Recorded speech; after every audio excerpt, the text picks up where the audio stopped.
जब लग गुरु मिले न साचा, तब लग गुरु करो 10 पांचा। क्या गुरु बदल सकते हैं? क्या गुरु बदलने से पाप लगता है? आध्यात्म के इस मैदान में आखिर सही गुरु कौन है? गीता जी में वर्णित तत्वदर्शी संत कौन है? इन सभी प्रश्नों के उत्तर जानने के लिए अवश्य सुनिए जगत गुरु तत्वदर्शी संत रामपाल जी महाराज के मंगल प्रवचन।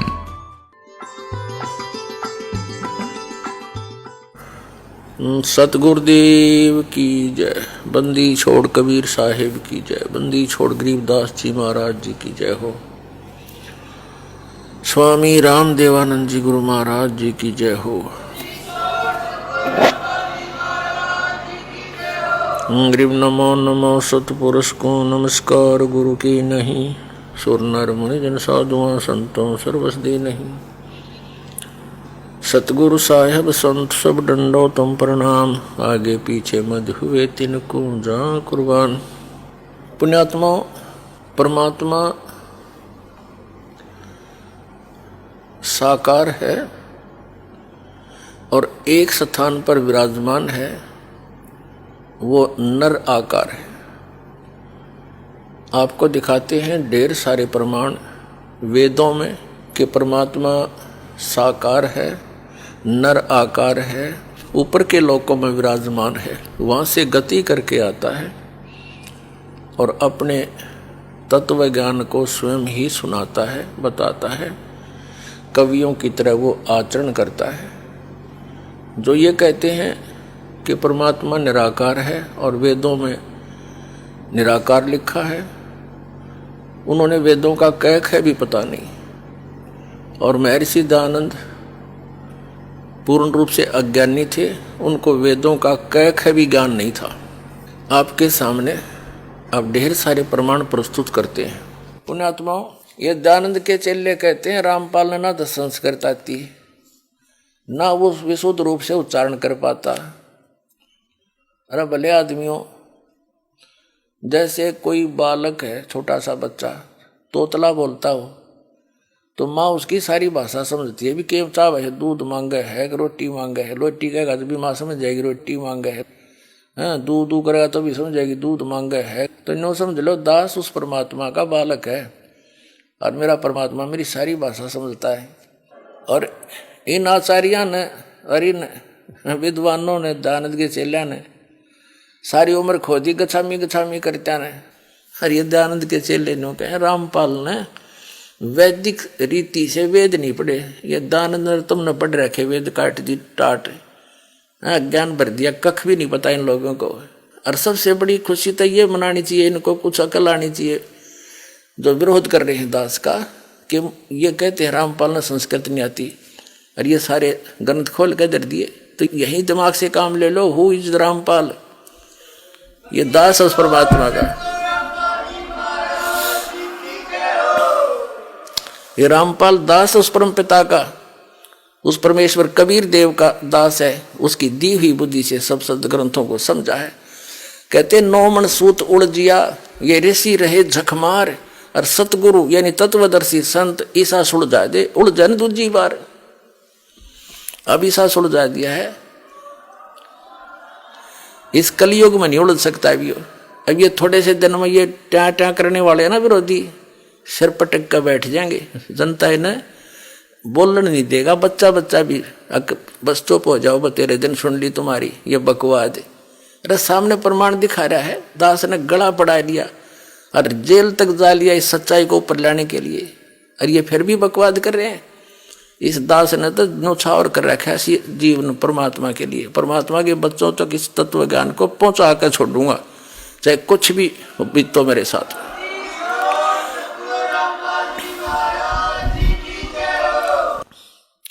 और ये महर्षि दयानंद के अनुयायी, विशेषकर जो इस आर्य समाज के अंदर कुछ पद प्राप्त हैं, जो प्रवक्ता हैं, आचार्य हैं, वो अब भी इस सत्य को आंखों देखकर भी ना स्वीकार करना चाहते हैं और न ही समाज को करने देना चाहते हैं, जिसके परिणाम स्वरूप इन्होंने क्रोथा कांड करवाया। ऐसा जालिम कर्म ज्ञान का उत्तर ज्ञान से देना चाहिए, लठों से नहीं। वो तो दुष्ट लोग होते हैं जो हिंसा करते हैं। सतलोक आश्रम क्रोथा को चारों तरफ से गिरवा दिया इन अपने अनुयायियों से, झूठ बोल कर, सच्चाई से परिचित ना करवा कर। और 3 दिन तक वहां सत्संग के लिए उपस्थित भक्तों को वो परेशानी दी, उसको याद करके कलेजा मुंह को आता है। यहां आश्रम के अंदर नवजात शिशु, रोगी व्यक्ति, बूढ़े बुजुर्ग आते हैं। पूर्णिमा का अवसर था, सत्संग सुनने के लिए भक्तजन आ रहे थे। कुछ आ चुके थे क्योंकि 9, 10, 11 का सत्संग था जुलाई 2006 में। तो उन दुष्ट लोगों ने आने वाले भक्तों को पीटा, बहन बेटियों के साथ बदतमीजियां की, और पुलिस वहां साथ खड़ी थी। क्योंकि हरियाणा का जो मुख्यमंत्री है श्री भूपेंद्र सिंह, ये भी आर्य समाजी है। इन सब को इन्होंने भ्रमित किया, आचार्यों ने, जनता को भी, मुख्यमंत्री को भी, कि आश्रम के अंदर बहुत बुरा कर्म होता है। सच्चाई नहीं बताई कि दानंद के अज्ञान की खाल तार दी, उनको भ्रमित किया। और जिस कारण से पुलिस के समक्ष मुख्यमंत्री की सलाह से 3 दिन तक वो परेशानी पैदा की, हाहाकार आश्रम में मची रही। रोगियों को दवाई नहीं, बच्चों को दूध नहीं, क्योंकि बाहर से कोई भी सामग्री अंदर नहीं आने दी। और 3 दिन भूखे प्यासे भय के वातावरण में जीवन व्यतीत किया।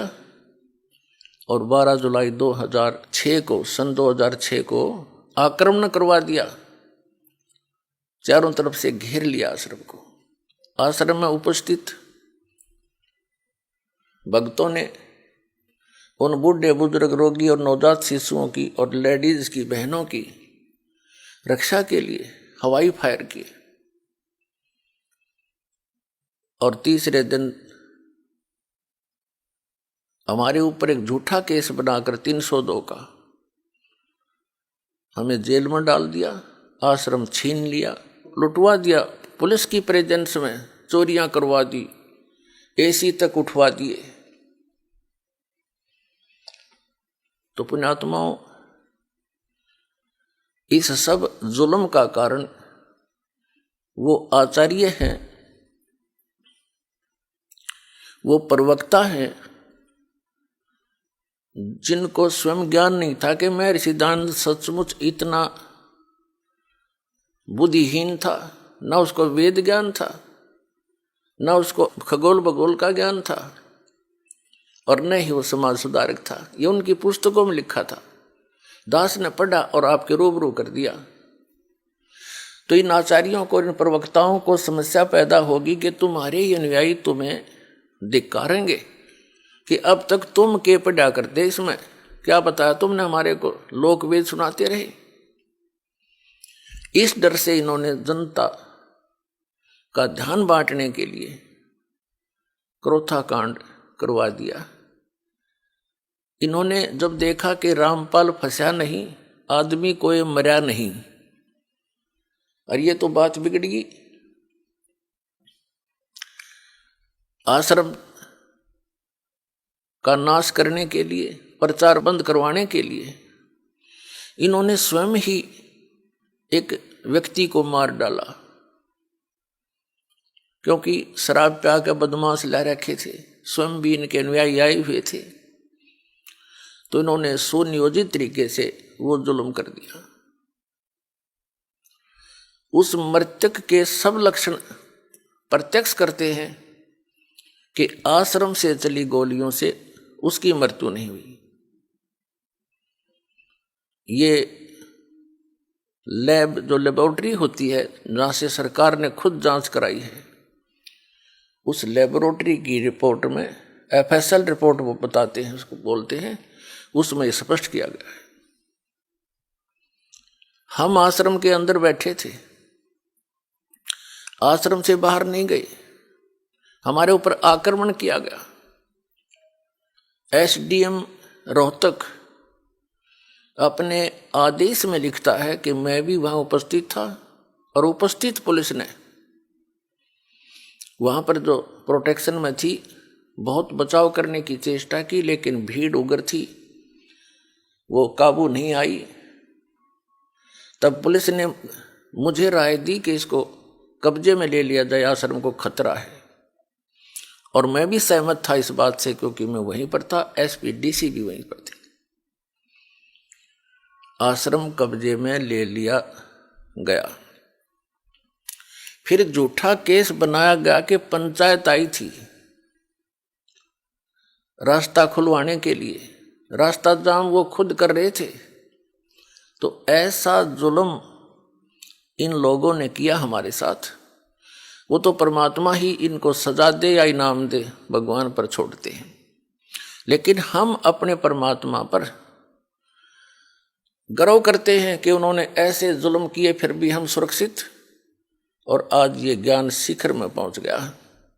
इन सब फिटे मुंह हो जाएंगे ये।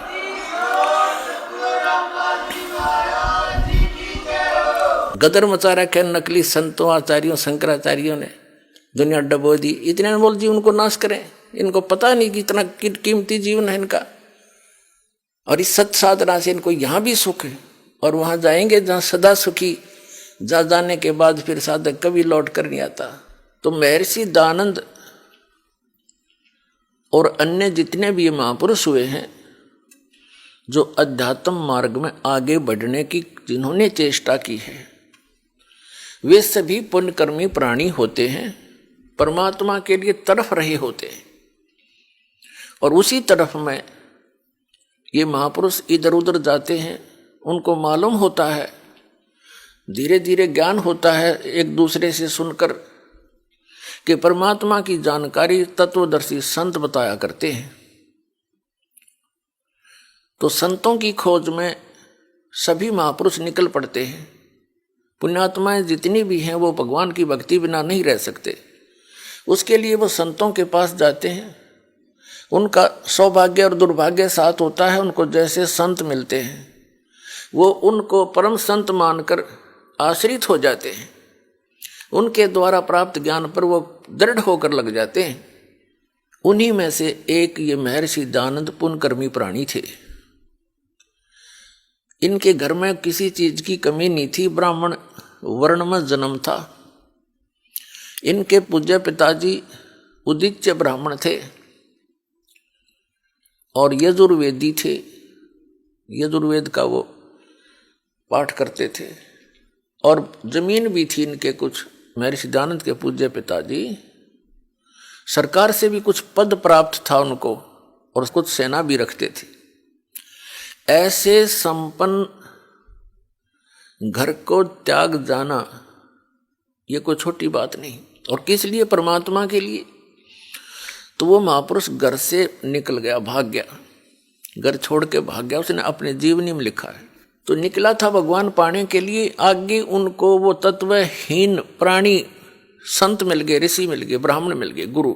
महर्षि दानंद जी ने 13 गुरु किए और अन्य से बहुतों से ज्ञान ग्रहण किया, लेकिन उनकी जीवनी में लिखा है वो 13 गुरु उन्होंने धारण किए, और उनके चरणों में बैठकर उन्होंने वेद ज्ञान, वैदिक ज्ञान प्राप्त किया। और उन अज्ञानियों से ग्रहण ज्ञान के आधार से स्वयं वक्ता बन गए, ये जिज्ञासु बन के निकले थे, और उस तत्व ज्ञान के आधार से वो वक्ता बन गए, औरों को ज्ञान प्रचार करने लगे उस अड़ंगे का जो 13 ज्ञानियों से ग्रहण किया था। और उसका अपना अनुभव उन्होंने अपने जो जीवन काल में जो कुछ भी जाना समझा, वेदों को अपना अनुभव किया, वो सत्यार्थ प्रकाश नामक एक पुस्तक बना के समाज को प्रवेश कर दिया। महापुरुष चले जाते हैं, उनके बाद उनके ज्ञान का जो प्रतीक है उन्हीं का जो साक्षी है उनका अनुभव होता है। तो महर्षि दयानंद का जो अनुभव है वो उनके सत्यार्थ प्रकाश नामक पुस्तक में लिपिबद्ध है और वो टोटली वेद विरुद्ध है। तो ये महर्षि कौन से साइड पे था? जब एक भी वेद से ज्ञान नहीं मिलता इसका, और वेदों को सत्य मानता है। और इनके चेले ने कहे रामपाल ने संस्कृत ना आती, और महर्षि दयानंद ने तो गुरुओं के चरणों में बैठ कर वैदिक ज्ञान प्राप्त किया था। अब जिन गुरुओं से उसने जैसा ज्ञान प्राप्त किया था वैदिक, अब इसके सत्यार प्रकाश से और वेदों से तोल कर यह दास दिखाओगा। पुण्यात्माओं, जो व्यक्ति वेदों से परिचित नहीं और वेदों को आधार मान के श्रद्धालुओं को ज्ञान बांटते हैं, तो उन्होंने भगत समाज के सामने सत्य पेश नहीं किया, असत्य का डंडोरा पीट दिया, असत्य की बुनियादी कर डाली। आर्य समाज के व्यक्ति सभी ये मानते हैं कि महर्षि दयानंद जी वेदों के पूर्ण विद्वान थे, और वो ये भी मानते हैं कि महर्षि दयानंद जी ने वेदों के आधार से सत्यार्थ प्रकाश नामक पुस्तक की रचना की है। और ये भी कहते हैं आर्य समाज और महर्षि दयानंद तथा वेद परमात्मा को निराकार मानते हैं। आर्य समाज और महर्षि दयानंद तो कुछ भी मानते रहो, पर वेदों का नाम लेकर भी क्यों झूठ बोलते हो तुम? वेदों को क्यों बदनाम करते हो? देखिएगा, वेद परमात्मा को साकार बताते हैं, नर आकार बताते हैं, सशरीर बताते हैं। उसका नाम कबीर देव है। कबीर, हम उसको कबीर साहब कहते हैं। महर्षि दयानंद जी और उनके अनुयायी नहीं मानते कि परमात्मा कहीं ऊपर किसी एक स्थान पर विराजमान है, जबकि वेदों में ढेर सारे प्रमाण हैं कि परमात्मा एक स्थान पर ऊपर के लोक में रहता है और वहां से गति करके चल के यहां आता है, अच्छी आत्माओं को मिलता है। अब आपके समक्ष इन्हीं आर्य समाज के प्रवर्तक महर्षि दयानंद सरस्वती जी द्वारा अनुवादित तथा उनके ही अनुयायी आचार्यों द्वारा अनुवादित वो वेद रूबरू करते हैं, जिनमें परमात्मा सशरीर नर आकार मनुष्य सदृश है, राजा के समान देखने में ऊपर के लोक में विराजमान है, वहां से गति करके यहां आता है और अच्छी आत्माओं को मिलता है। देखिएगा, ऋग्वेद ये 9 और 10 मंडल इकट्ठे ही अनुवादित हैं। हिंदी भाषा ये कौन है इन प्रकाशक और अनुवादक? सार्वदेशिक आर्य प्रतिनिधि सभा, महर्षि दयानंद भवन, रामलीला मैदान, नई दिल्ली। ये इनके फोन और फैक्स नंबर है। आर्य भाषा से यानी अनुवाद करता। मुद्रक है Prince offset printers, 1510 Pataudi house, Daryaganj, नई दिल्ली। फोन नंबर इतने उनके। इन्हीं का अनुवाद है। एक विशेष आश्चर्य की बात है पुण्यात्माओं, जो वेदों के जानकार कहलाते हैं और परमात्मा को निराकार बताते हैं, उन्हीं के कर कमलों से अनुवादित हैं ये वेद। यहां परमात्मा ने दया करी आप और हम पर, इनकी बुद्धि पर पत्थर डाल दिए, इन चंद श्लोकों के अनुवाद ठीक करवा दिए। अन्यथा यदि ये दास अनुवाद करता, ऐसा ही करना था। लेकिन ये कहते कि रामपाल को संस्कृत नहीं आती, उसने गुरुओं के पास बैठ कर जो है ना वैदिक रीति से ग्रंथों को पढ़ा नहीं, यह भी समस्या हल करवा दी परमपिता ने आपके लिए। इन्हीं इंजीनियरों के द्वारा अनुवाद करवा दिया। अब कहीं चुल्लू भर पानी में डूब कर मर जाएंगे।